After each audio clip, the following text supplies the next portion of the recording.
I'm feeling absolutely honored to be in the midst of stalwarts like you and sharing my views. I start with the observation of my spiritual guru, His Holiness Professor M.B. Lal Sahab of Radha-Swami Faith, Religion of Saints. Quote, "If there is no peace in the world today, it is not because there is lack of material wealth, it is because there is lack of poise and balanced judgment in distinguishing right from wrong." Unquote. You might be wondering, what is the connection between material wealth and peace? Don't they belong to two different dimensions of man? Yes, they do belong to the two different dimensions of man, that is the internal and the external. But both these worlds of man are very intimately connected and interdependent. When growth in one world takes place without a corresponding growth in the other world, an imbalance is created in society. This results in peace, the true nature of man being lost. In the last 150 years, a similar situation has arisen. Science, coupled with business, has made man's external world grow leaps and bounds, whereas there has been virtually no corresponding growth of man's internal world. This has led to a general loss of spirituality, with man's lower nature dominating all his thinking and actions, including business. According to Swami Vivekananda, the material and spiritual growth of man always takes place in parallel. He said, first there is an occidental wave, followed by an oriental wave. The industrial wave, which has been there for the last 200 years and now is on the way out, is the occidental wave. And the wave of consciousness, spiritual consciousness, which we are seeing unfolding in this 21st century, is the oriental wave. Each wave is based on new knowledge and realizations and brings with it a new paradigm. A paradigm is a coherent, internal, consistent approach of making sense of the universe and coping with life. Essentially, how one sees, thinks, and behaves. No knowledge is created in abstraction. Knowledge exists in the universe. It only unfolds. The unfolding of new knowledge does not mean that the old knowledge was wrong. It only means that the old knowledge was partial and now it needs to be looked afresh and accordingly modified or supplemented with new knowledge. I don't know whether you have realized or not, with every unfolding of new knowledge, a part of metaphysics shifts to physics. And that establishes the revised reality. This revised reality makes it necessary for us to align our structures and models created under the old knowledge with the new knowledge. This is an evolutionary process, and transformation from the old to the new is the only solution to ensure that we do not lose out on all the advancements made in the past. If we compare the 20th century and the 21st century paradigms, we find that the 20th century has prospered under the mistaken belief that the individual is independent of the universe and society. Number two, the man can control nature and define everything through physical sciences. Whereas the 21st century, rejecting the above, is not talking in terms of consciousness is primary, mind and spirit have a reality, and man is a creator of his own reality, that is values, principles, etc. And the other thing is they are recognizing the oneness in creation and accepting the fact that everything affects and is affected by everything else. We all know business is an integral part of human life, and it functions like a living system that adapts itself quickly to the external environment, that is societal culture and values. And now these societal culture and values are driven by the extent to which the society has aligned itself with the spiritual values. Thus, in the wake of the changing socio-cultural values in this 21st century, the businesses of the 20th century are under constant pressure. Number one, to shed their one-dimensional economic approach of doing business.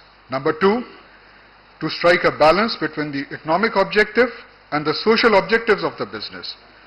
Number 3, to treat employees like humans and make them active participants. And number 4, focus on sustainability by achieving ecological balance rather than trying to dominate nature. The role of business in society is on the boardroom agenda. Either the CEO and the board manage the role their business play, or others will manage it for them. At stake is corporate reputation, innovation, competitiveness, and growth. Now I'll quickly look into the belief systems of the 20th century that will give us an idea about the structure of and why the 20th century organizations have been structured the way they are. The belief that the individual is independent of the universe and society led to the removal of spiritual consciousness from all scheme of things. A culture soaked in scientism, materialism, and false supremacy of man evolved, wherein material success and money emerged as the new gods, and life became a series of contracts in an environment of ruthless competition. With individualism, materialism, and consumerism calling the shots, higher values like love, compassion, empathy, mutuality, and transparency got sacrificed, and in particular in business decision making. Further, the belief that man can control nature and define everything through physical sciences systematically demolished the concept of oneness in nature, and science became a tool to suit man's vested thinking and interests. There are two types of science: science for understanding and science for manipulation. The purpose of the former is wisdom, leading to the enlightenment and liberation of the people, while the purpose of the latter is power. According to Shoemaker, the West has prospered on the philosophical error that manipulative science is the truth, and physics has caused and perpetuated this error. Science is primarily concerned with knowledge that is useful for manipulation, and the manipulation of nature has led to the manipulation of people. As the 20th century business developed and grew in the above environment, it is not surprising to find them designed to suit the vested interests of their own owners with virtually nil or little concern for the employees or society. A typical 20th century business somewhat demonstrates the following traits, and I like calling it the unconscious business model. Over there you'll see on the slide that the structure is primarily very straight-jacketed. These kind of businesses, they run in an auto mode. The workers are very passive in nature. They are not expected to apply themselves. They are expected to just follow rules. There's gap between the departments, right? And whatever falls between the departments is not taken care of by anyone. External forces dominate the working of the organization, and because of the rigidity, the organizations have an inbuilt system of self-destruction because they are very slow in responding to the external environment changes. And the classic trap of these structures is do not trust, refuse to see, pick your favorite, play the game, do not confront, decide in vacuum, blame others, keep your wounds open, etc., etc. All attributes of lower nature of man, attributes that distance man from man and man from nature. However, with the advent of new knowledge in the form of quantum science, systems theory, and chaos theory taking currency, a radical shift in societal thinking is taking place in the 21st century. Man is fast realizing that there is more to human life than material wealth, and is now looking for holistic growth. He is trying to integrate his two worlds by recognizing the identity of all living systems and establishing new ways of relating and interacting that nourish both humans and non-humans. The fact that consciousness is primary and that mind and spirit have a reality comparable to material objects, and man is the creator of his own reality, values, assumptions, principles, is fast becoming the driver of human life. Accepting the truism that the universe is a closed system and man a microcosm of the macrocosm is an open system operating within the closed system, the wave of consciousness which started sometimes in the late 1900s in the business world, is now maturing. It is an affirmation of the central role of inner wisdom and inner authority of man and is emphasizing on the connectedness and wholeness of everyone and everything. Thus, it can be said that the 21st century is demanding the inclusion of consciousness, self-awareness, interconnectivity, flexibility, communication, transparency, mutuality, social equity into the existing 20th century business organizations. A typical revised 21st century organization would look something like this. Over here you see the structure. It's a very flattish structure. Instead of hard lines between the departments, there are dotted lines, which means communication. You see it's an open thing, which means it is open to the external information which comes in. In a way, it's a dynamic structure.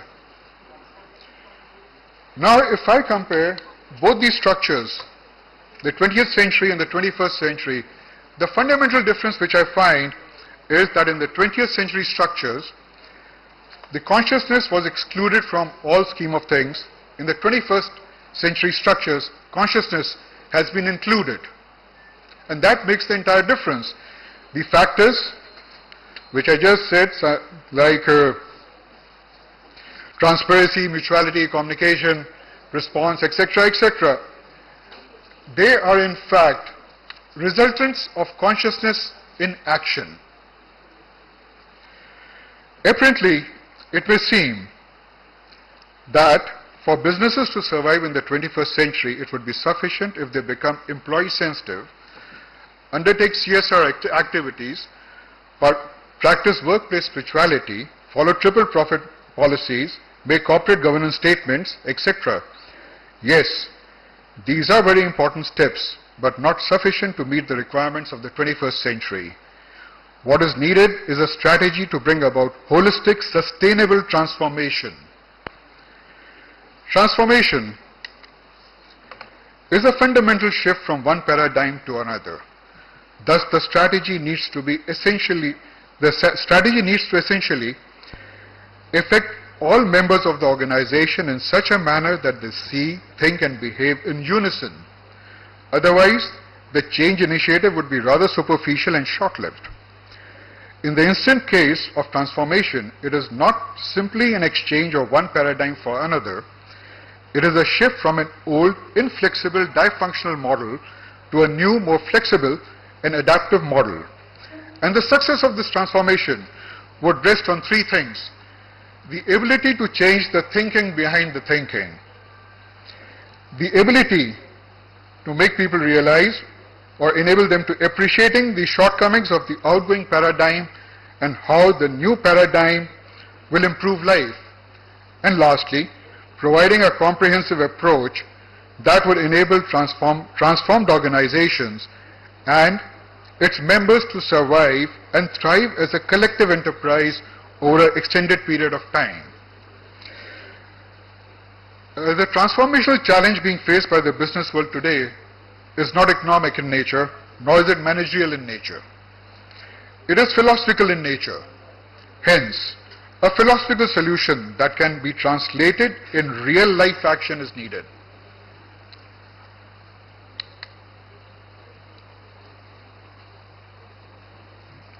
Is it slide 10? I can't see from here.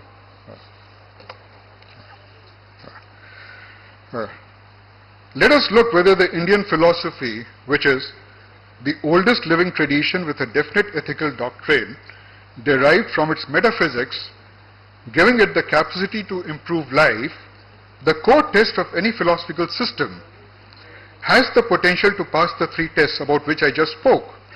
Yes, it does.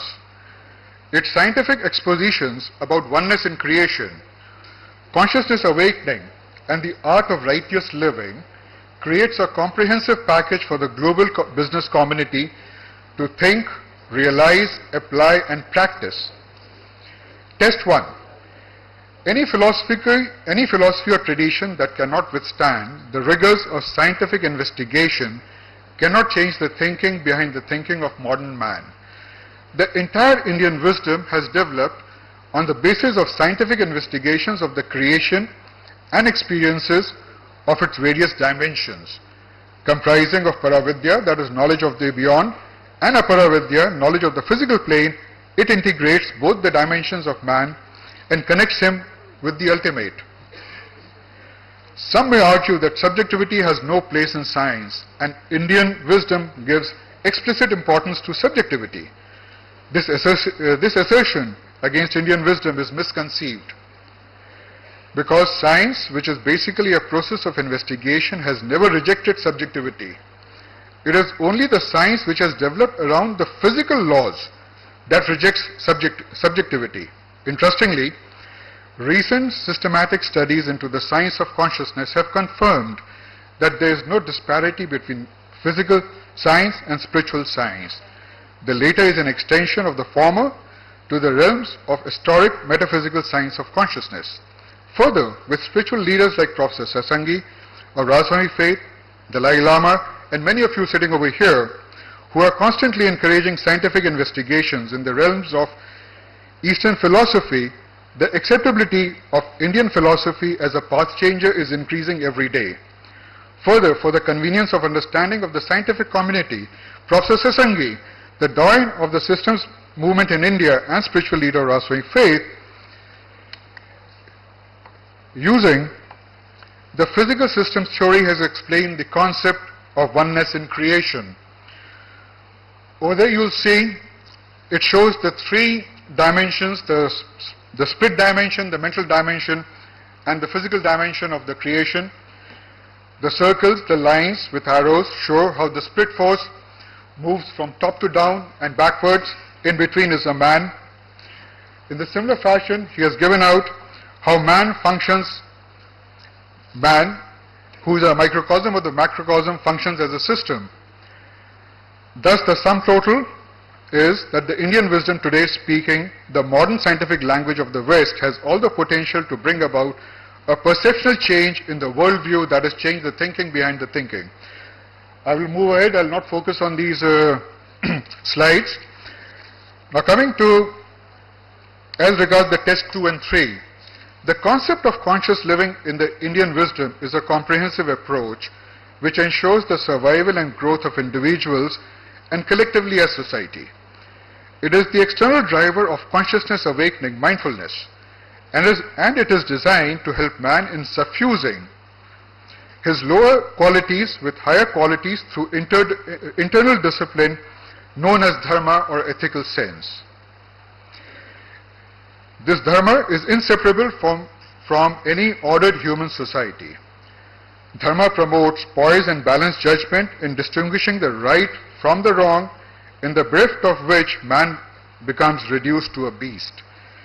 Dharma is the principle of integration between man and man in society. It does not mean religion in the sense of a creed, doctrine, or ritual, or any scheme of another worldly salvation. It stresses the idea of mutuality and interdependence. Man needs the context of other human beings for his very humanization. Dharma in action transforms man and society from individualism to collectivism, the key to holistic sustainable growth and evolution.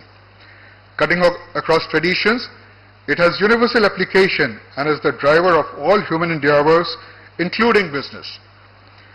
By following the do's and don'ts of conscious living, has the slide changed? Excuse me. Do's and don'ts, eh? Okay. No, the previous one, please. Yeah. By following the do's and don'ts of conscious living, man can easily experience for himself the difference between living by low consciousness and high consciousness. In the do's and don'ts, you will find there are very simple things like do your duty. Just hold on. Sorry, I can't read from here.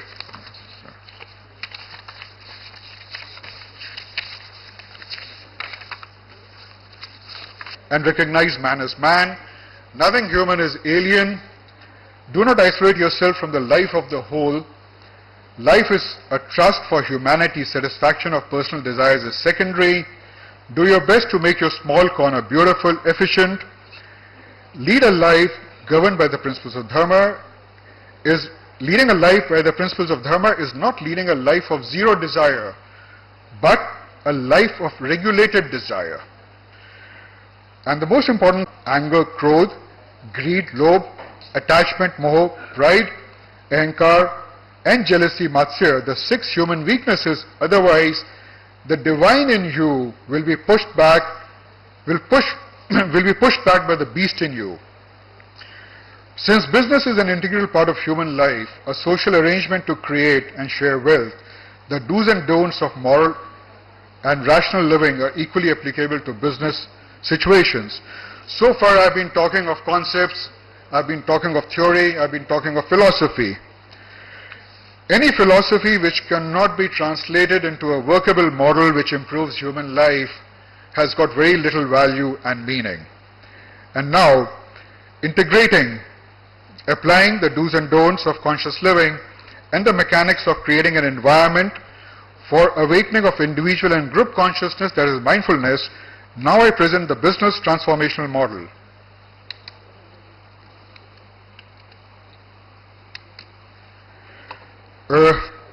This model is an integration of the Indian wisdom, that is spiritual values, and modern management practices, that is economic values. It functions on the principle that business has to be done the business way, but in a righteous way. The model has a 3-pronged strategy working simultaneously with the objective of creating organizational mindfulness. A majority of the talks are of the leadership mindfulness or individual mindfulness. Over here I'm talking about the organizational mindfulness, which cannot be achieved with only the leadership becoming mindful or only the members becoming mindful. The 3 prongs are, you see the blue box, that is helping leaderships to become mindful, because they provide the vision, they control, and they are the most important element. What happens if they become mindful? What is essential for the transformation is that they are in a position to create an environment so that the members also are impelled to become mindful. So the green boxes is the environment creation. They are basically policies, some tinkering here, there, which I'll come to on later in the action point slide. And the orange area is the members. I'm not saying that the members make the members mindful. What I'm saying is help the members to adjust to the new environment, and if you do that, they'll automatically become mindful. The action points. Making the leadership mindful. I suggest that the board of directors should include a spiritualist in the board. The job of the spiritualist would be to bake and help and handhold the leadership in moving towards mindfulness. The spiritualist can also work along with the board of directors and help them to frame strategies which have a balance of economics and human values. Second is the environment creation. What I suggest is that the vision of the organization should be restated in terms of social wealth creation, and the mission should be restated in commercial terms. There are 2 very important elements of management. One is target fixing, the performance, and the other is the incentive for the members. What I suggest is that both target fixing and incentive policies should have a mix of financial performance plus some social value addition performance like CSR, etc. And lastly is there should be a decision-making paradigm. This becomes essential because so far our people are trained to take decisions only in terms of economic values. Since we want a transformation, so there has to be a decision-making paradigm suitable to different levels, such as, will this decision contribute to society? Will this decision contribute to the organizational values? Will this decision contribute to the bottom line, etc., etc.? I believe Tatas are following this thing. What you see at the bottom is initially the members might be resistant because any change is resisted by human nature. But because the transformation has been inbuilt in the mechanics, the operational mechanics of the organization. Whether they like it or not, they'll follow it in their own interest. Over a period of time, they'll get into the habit of taking conscious decisions. And once they get into the habit, obviously it will have an impact on their personal and professional life, which they would realize. And the moment they realize the positive impact of mindful decision making on their personal and professional lives, they would become ardent fans of mindfulness. And this is the point where the organizational consciousness will really start evolving. Secondly, applying the quantum theory thing, and we all know that all human beings are connected at the subatomic level, at the split level. Now, when one person sees the other person prospering or being happy, it's obvious that the person tries to understand why. And this why would have a catalyst effect in creating the organizational consciousness. All I'll say now is, when the businesses will transform and become mindful, they will not only enhance their sustainability in the 21st century, but will also influence society to practice mindfulness.